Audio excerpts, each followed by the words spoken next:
Françaises, Français, mes chers compatriotes, nous sommes en train de vivre des jours difficiles. Nous ressentons tous en ce moment la peur, l'angoisse pour nos parents, pour nous-mêmes, face à ce virus redoutable, invisible, imprévisible. La fatigue et la lassitude pour certains, le deuil et le chagrin pour d'autres. Cette période est encore plus difficile à vivre lorsqu'on habite à plusieurs dans un appartement exigu, lorsqu'on ne dispose pas chez soi des moyens de communication nécessaires pour apprendre, se distraire, échanger. Encore plus difficile à vivre lorsque les tensions sont là, que les risques de violence dans la famille scandent le quotidien. Et nous mesurons tous, dans cette période, la solitude et la tristesse de nos aînés. Et pourtant, grâce à nos efforts, chaque jour nous avons progressé. Nos fonctionnaires et personnels de santé, médecins, infirmiers, aides-soignants, ambulanciers, secouristes, nos militaires, nos pompiers, nos pharmaciens ont donné dans cette première ligne toute leur énergie pour sauver des vies et soigner. Ils ont tenu.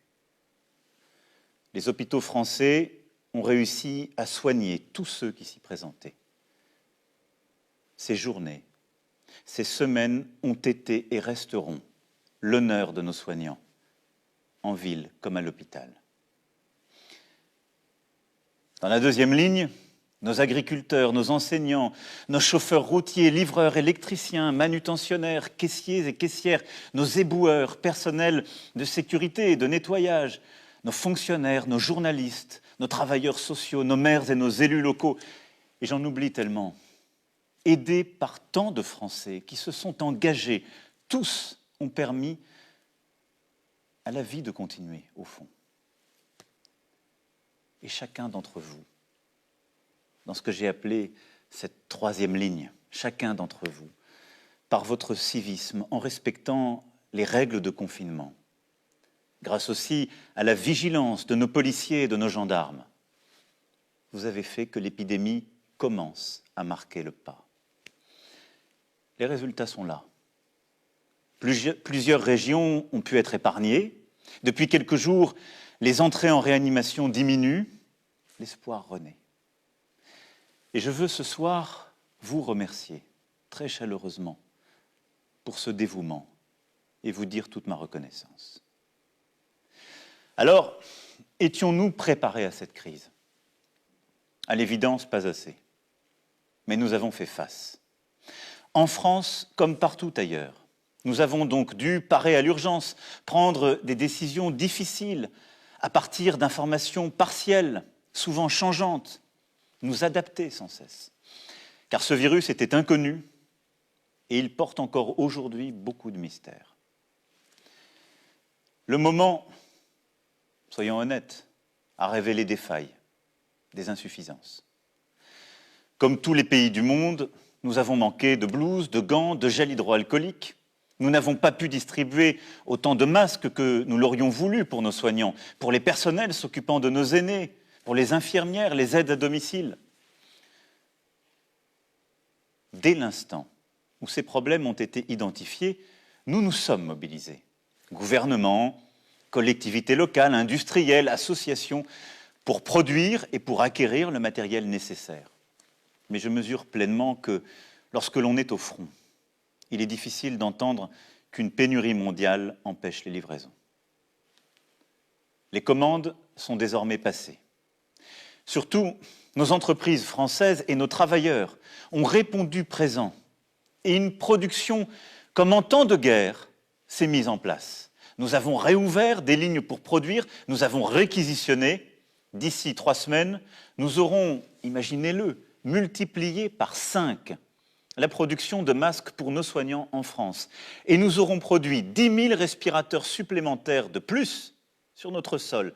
Ces respirateurs si précieux en réanimation. Grâce à ces efforts, nous saurons faire face. Et nous allons continuer à distribuer davantage d'équipements. Mais comme vous, j'ai vu des ratés, encore trop de lenteur, de procédures inutiles, des faiblesses aussi de notre logistique. nous en tirerons toutes les conséquences, en temps voulu, quand il s'agira de nous réorganiser. Ces dernières semaines, soyons aussi justes avec notre pays, ont été marquées par de vraies réussites. Le doublement du nombre de lits en réanimation, ce qui n'avait jamais été atteint. Les coopérations inédites entre l'hôpital, les cliniques privées et la médecine de ville. Le transfert de patients vers les régions les moins touchées, mais aussi vers le Luxembourg, la Suisse, l'Allemagne et l'Autriche que je remercie. La mise en place de l'enseignement à distance, l'organisation de chaînes de solidarité dans nos communes, la réussite de tous ceux qui nous ont nourris durant ces semaines, sans rupture, avec engagement. Le rapatriement de plusieurs dizaines de milliers de ressortissants français et européens depuis des pays du monde entier et le soutien aux Français de l'étranger. Très souvent, ce qui semblait impossible depuis des années, nous avons su le faire en quelques jours. Nous avons innové, osé, agi. Au plus près du terrain, beaucoup de solutions ont été trouvées. Nous devrons nous en souvenir, car ce sont autant de forces pour le futur. Mes chers compatriotes, si je tenais à m'adresser à vous ce soir, après avoir largement consulté ces derniers jours, c'est pour vous dire en toute transparence ce qui nous attend pour les prochaines semaines et les prochains mois. L'espoir renaît, je vous le disais, oui, mais rien n'est acquis. Dans le Grand Est, comme en Île-de-France, les services hospitaliers sont saturés. Partout, en Hexagone comme dans les Outre-mer, le système est sous tension et l'épidémie n'est pas encore maîtrisée. Nous devons donc poursuivre nos efforts et continuer d'appliquer les règles. Plus elles seront respectées, plus nous sauverons de vies. C'est pour cela que le confinement le plus strict doit encore se poursuivre jusqu'au lundi 11 mai. C'est durant cette période le seul moyen d'agir efficacement. C'est la condition pour ralentir encore davantage la propagation du virus, réussir à retrouver des places disponibles en réanimation et permettre à nos soignants de reconstituer leurs forces. Le lundi 11 mai ne sera possible que si nous continuons d'être civiques, responsables, de respecter les règles et que si la propagation du virus a effectivement continué à ralentir.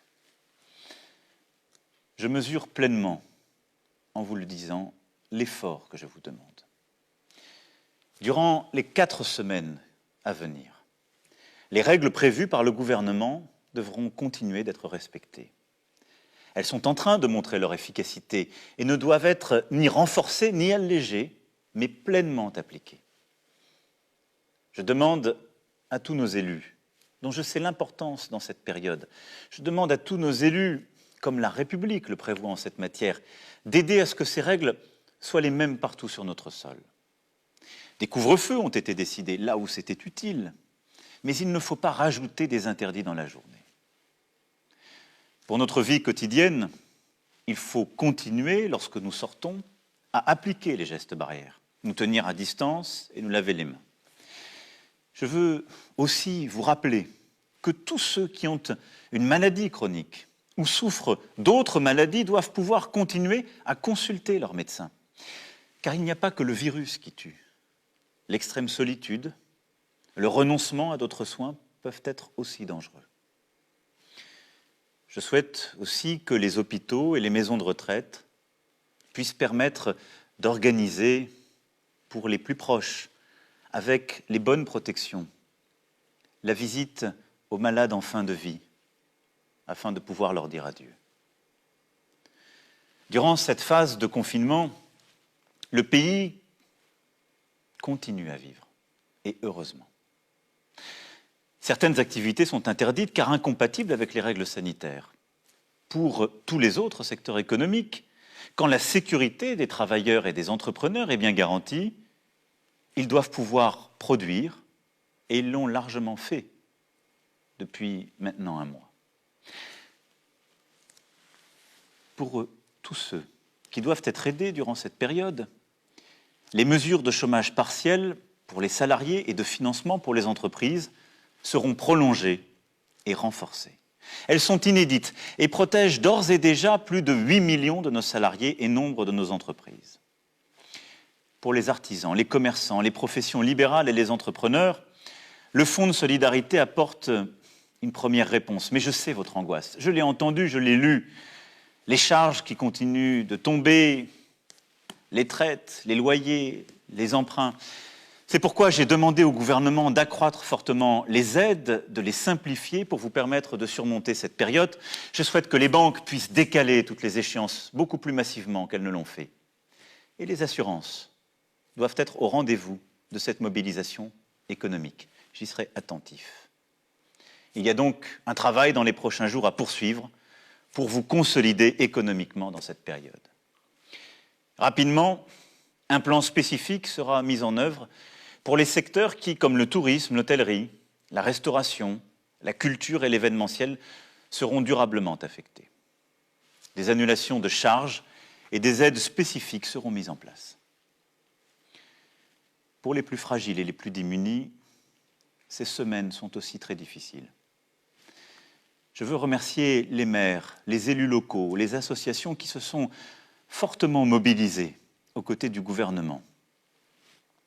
Et j'ai demandé à celui-ci d'aller plus loin, là aussi, et de verser sans délai une aide exceptionnelle aux familles les plus modestes avec des enfants, afin de leur permettre de faire face à leurs besoins essentiels. Les étudiants les plus précaires, vivant parfois loin de leur famille, en particulier lorsque celles-ci viennent d'outre-mer, seront aussi aidés. Dès mercredi, le Conseil des ministres décidera des moyens financiers nouveaux et le gouvernement apportera toutes les réponses nécessaires à chaque fois qu'il le faudra. Le 11 mai prochain, mes chers compatriotes, sera donc le début d'une nouvelle étape. Elle sera progressive. Les règles pourront être adaptées en fonction de nos résultats, car l'objectif premier demeure la santé de tous les Français. À partir du 11 mai, nous rouvrirons progressivement les crèches, les écoles, les collèges et les lycées. C'est pour moi une priorité, car la situation actuelle creuse des inégalités.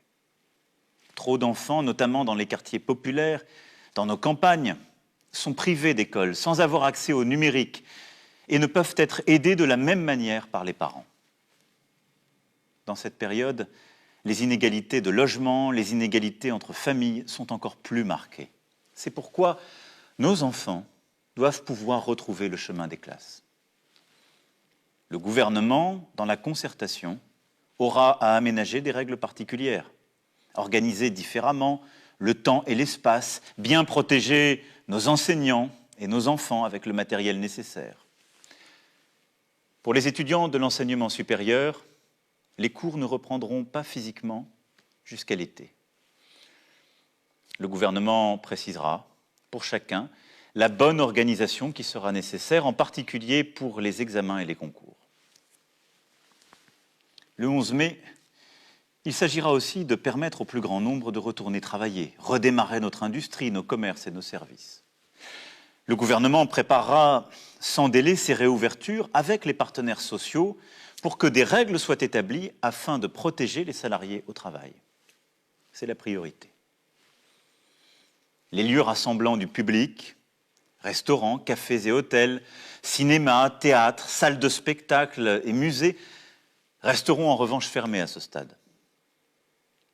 Les grands festivals et événements avec un public nombreux ne pourront se tenir au moins jusqu'à mi-juillet prochain. La situation sera collectivement évaluée à partir de mi-mai, chaque semaine, pour adapter les choses et vous donner de la visibilité. Pour leur protection, nous demanderons aux personnes les plus vulnérables, aux personnes âgées, en situation de handicap sévère, aux personnes atteintes de maladies chroniques, de rester, même après le 11 mai, confinées, tout au moins dans un premier temps. Je sais que c'est une contrainte forte. Je mesure ce que je vous demande. Et nous allons, d'ici le 11 mai, travailler à rendre ce temps plus supportable pour vous. Mais il faudra essayer de s'y tenir pour vous protéger, pour votre intérêt. Nous aurons, à partir du 11 mai, une organisation nouvelle pour réussir cette étape. L'utilisation la plus large possible des tests et la détection est une arme privilégiée pour sortir au bon moment du confinement. D'ici là, et dans les prochaines semaines, nous allons continuer d'augmenter le nombre de tests faits chaque jour. C'est ce qui, depuis 15 jours, est fait. Durant les semaines à venir, j'ai demandé que ces tests soient d'abord pratiqués sur nos aînés, nos soignants et les plus fragiles. Et que nous puissions continuer de mobiliser partout tous les moyens de faire des tests, c'est-à-dire tous les laboratoires publics et tous les laboratoires privés. Le 11 mai, nous serons en capacité de tester toute personne présentant des symptômes. Nous n'allons pas tester toutes les Françaises et tous les Français, ça n'aurait aucun sens. Mais toute personne ayant un symptôme doit pouvoir être testée. Les personnes ayant le virus pourront ainsi être mises en quarantaine, prises en charge et suivies par un médecin. Pour accompagner cette phase, plusieurs innovations font l'objet de travaux avec certains de nos partenaires européens, comme une application numérique dédiée qui, sur la base du volontariat et de l'anonymat, permettra de savoir si oui ou non l'on s'est trouvé en contact avec une personne contaminée. Vous en avez sûrement entendu parler. Le gouvernement aura à y travailler. Il ne faut négliger aucune piste, aucune innovation.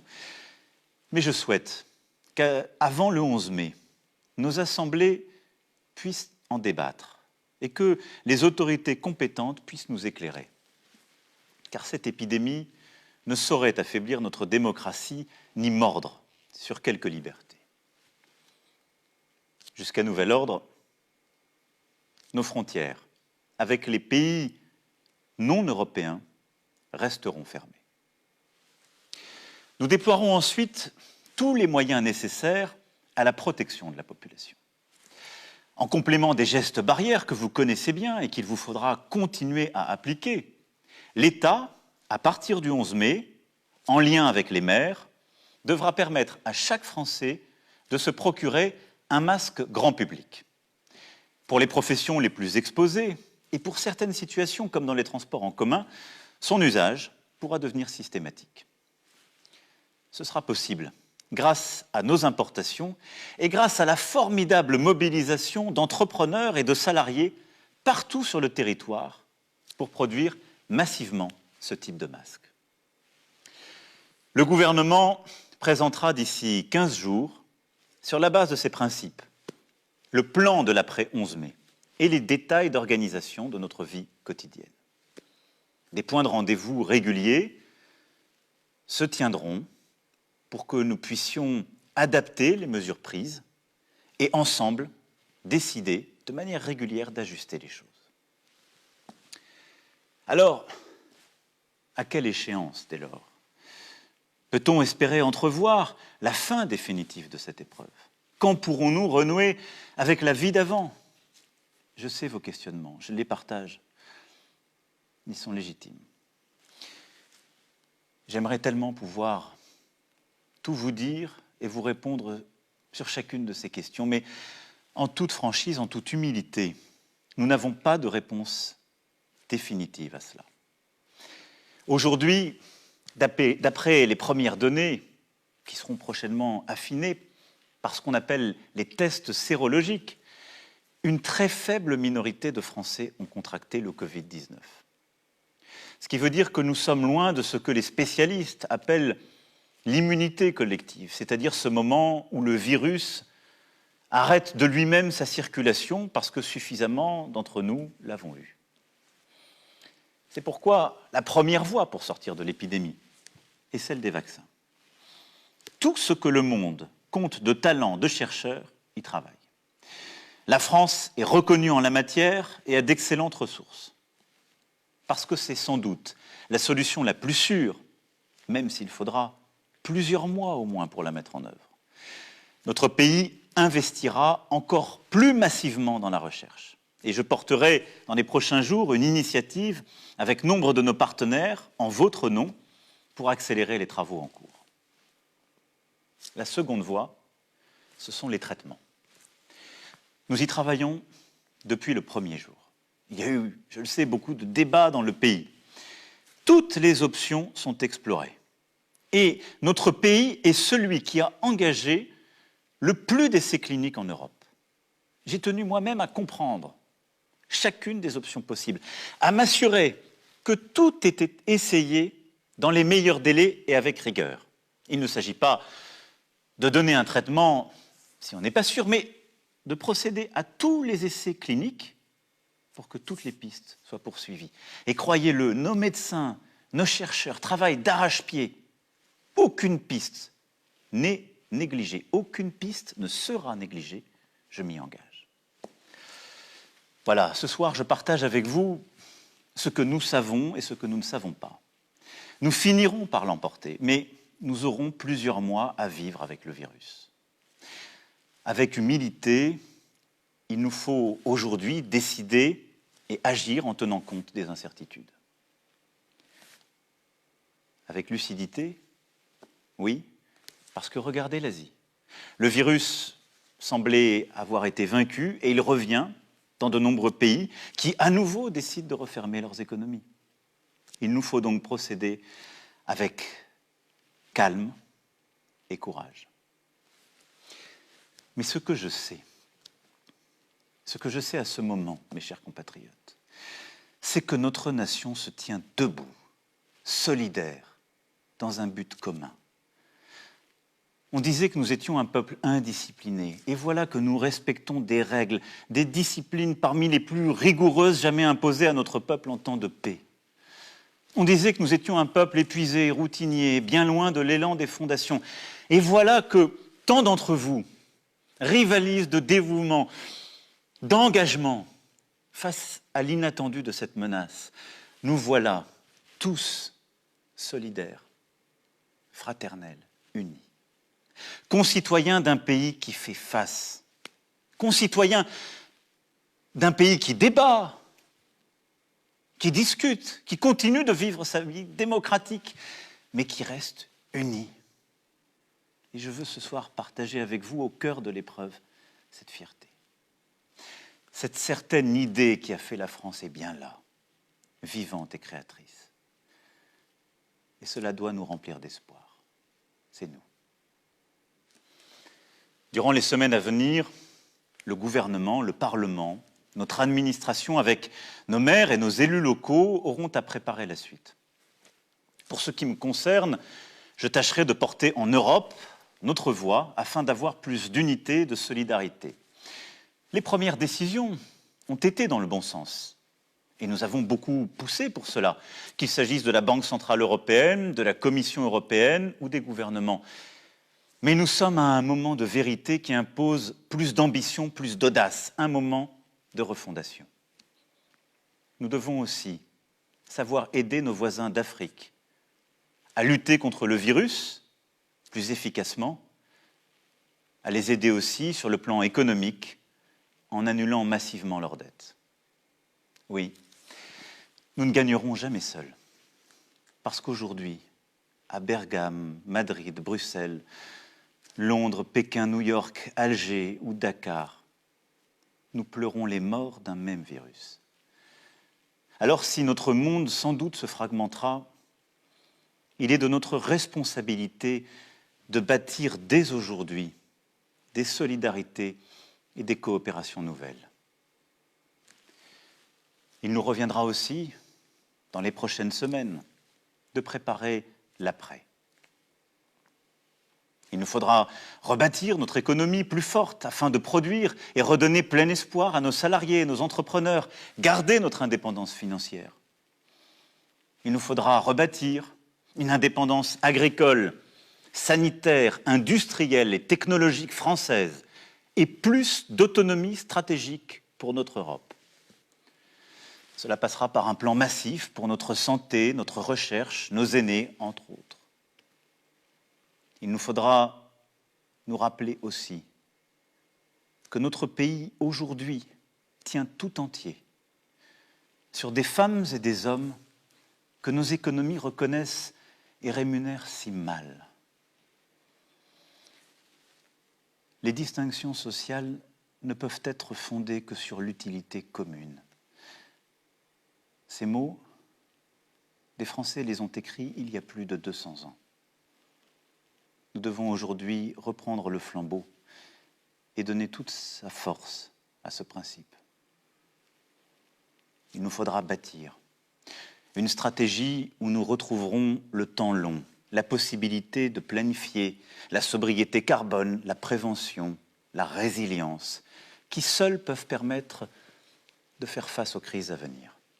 Ces quelques évidences s'imposent aujourd'hui à nous, mais ne suffiront pas. Et je reviendrai donc vers vous pour parler de cet après. Le moment que nous vivons est un ébranlement intime et collectif. Sachons le vivre comme tel. Il nous rappelle que nous sommes vulnérables. Nous l'avions sans doute oublié. Et ne cherchons pas tout de suite à y trouver la confirmation de ce en quoi nous avions toujours cru. Non. Sachons dans ce moment sortir des sentiers battus, des idéologies, et nous réinventer. Moi le premier. Il y a dans cette crise une chance. Nous ressouder, éprouver notre humanité, bâtir un autre projet dans la concorde. Un projet français, une raison de vivre ensemble profonde. Dans les prochaines semaines, avec toutes les composantes de notre nation, je tâcherai de dessiner ce chemin qui rend cela possible. Mes chers compatriotes, nous aurons des jours meilleurs et nous retrouverons les jours heureux, j'en ai la conviction. Et les vertus qui aujourd'hui nous permettent de tenir seront celles qui nous aideront à bâtir l'avenir. Notre solidarité, notre confiance, notre volonté. Alors prenez soin de vous, prenons soin les uns des autres et nous tiendrons. Vive la République, vive la France.